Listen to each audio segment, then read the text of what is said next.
Hey guys, it's Lifestyle Gaming, aka welcome back to another video on the ASL YouTube channel. I'm here with ASL Season 5, Week 11 of the top plays. This is recorded on time and everything should be on time, so in regards to before video announcements, not much. This week of the ASL was, after looking at all the replays over again, I think that this could be the most stally week of ASL that we've ever had. Like, it's crazy how much games there is stall involved. So yeah, and this one on the screen was sort of one of them. We have number 5. We have Commander Milan and the Amsterdam Alakazam versus Top 2 Talent, aka Country Boy Cameron, aka the Washington Wailords, I think. Yeah, right? Sorry. I think I'm just, I'm not gonna say it, No, shouldn't say it. I think it's Washington Wailords. Yeah. Don't know why I came blank on that, but, this one is, not necessarily the best top plays, but, again, like, I couldn't find a whole lot because this week was just so stally, in terms of gameplay. So it's going to be the Blissey for Milan, which is going to take the number 5 spot, and it's going to be due to the Calm Mindset Milan brings. And really throughout the game, Cam cannot break it at all. As you can see, he only has 2 physical mons, since Meloetta reveals to be special. So the only things that can break it are Scissor and Sneasel. So like throughout the game, it's just going to be able to switch into everything. It takes focus blasts insanely well. And the Calm Mindset just is able to run through his team. He brings Hyper Voice, which is good prep, which is, I'm guessing, for the sub.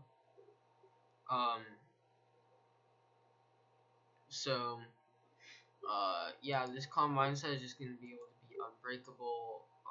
I would show you everything, but at this point, like, there isn't much else to show. He just kind of runs through Cameron's team with this Blissey, and eventually leads to the Mega Aggron Curse Sweep. However, I think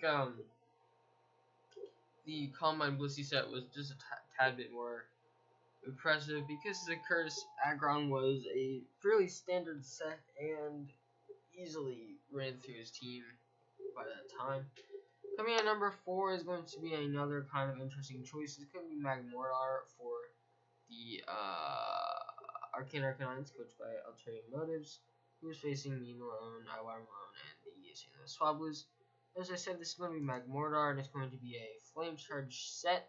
I had like super big problems breaking this out. I don't think I really expected this to come. So I couldn't really break it. Luckily, I had Scarf Rotom, so it didn't sweep me.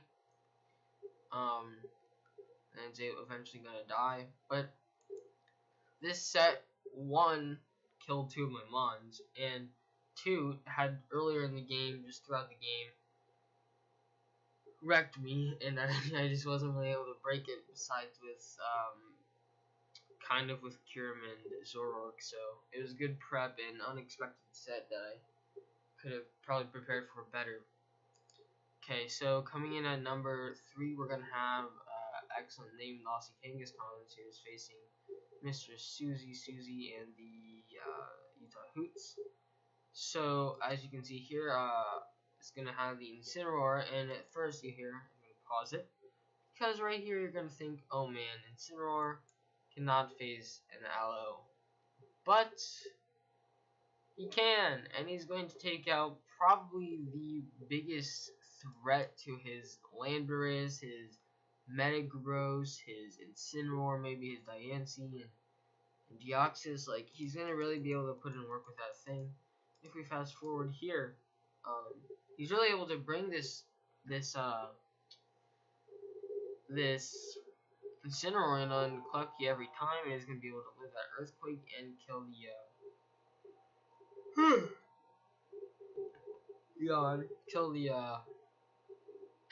Venu. So good prep on excellent aim's part and good work. And he was going to actually able to, or was able to pick up the 6-0. So coming in number 2, we're gonna have Demaster aka Bringer again making an appearance in the top plays, who's facing AZ in the Houston Hoopas. Right here, we're going to see Comfy on Aerodactyl, and Comfy's gonna go for the Trick Room on the Stone Edge, and he's gonna be able to switch easily into Steelix.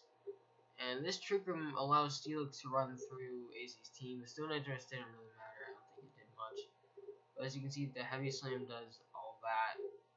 Maybe a misplay would have been switching out since he has to sack his Aerodactyl anyway. And yeah, that was actually kind of a big misplay because he could have just sacked his Aerodactyl and then came in and lived with Mian Chao. Maybe, I'm not sure if he thought he lived or something. But yeah, so that said by Steelix was able to put in a lot of work for the Master. But coming in at number 1 is going to be this Latias here for AZ. Already have the team went over this. It's the same game, literally the same turn after the top play, but they're obviously going to be separate because they're different teams. And as you can see here, the main focus of this top play is Reflect type Latias.